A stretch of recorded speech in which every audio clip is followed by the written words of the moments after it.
Il existe une île à près d'1h30 de vol de Bali, que les agences de voyage décrivent comme une destination paradisiaque, sauf qu'ici, il existe encore des esclaves. Kan kita punya posisi sudah pada di tempat sudah tidak bisa lagi kita lakukan. Canisius Kanyali Ambarita a 34 ans, il vit sur l'île de Sumba. Et c'est un Ata, c'est-à-dire un esclave d'Umbuana Rata, 31 ans. Kalau mau berbuat apa saja tetap mereka dengar saya. Bagaimana Umbu? Ini anak saya mau sekolah ini, mau kerja ini, kode begitu. Saya tetap dukung mereka. Karena mengingat juga zaman sekarang sudah semakin maju. Sur l'île, de nombreux hommes et des femmes sont des esclaves de la naissance à la mort, de génération en génération. On en ignore le nombre exact.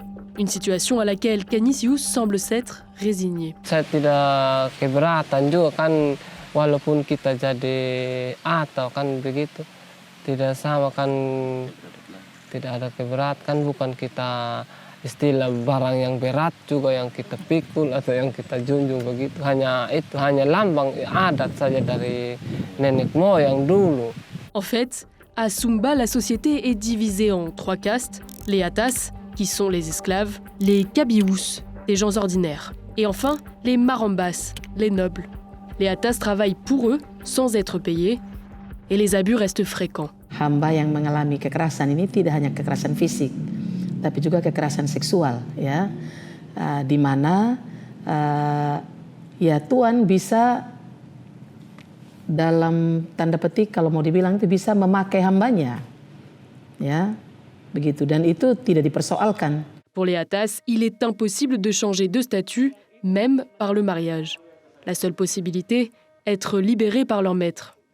Alors, comment l'esclavage peut-il encore persister sur cette île au large de Bali en 2026 ? Officiellement, il a été aboli en 1860 en Indonésie, alors sous domination néerlandaise. Selon la Constitution de 1945, nul ne peut être maintenu en esclavage ou en servitude.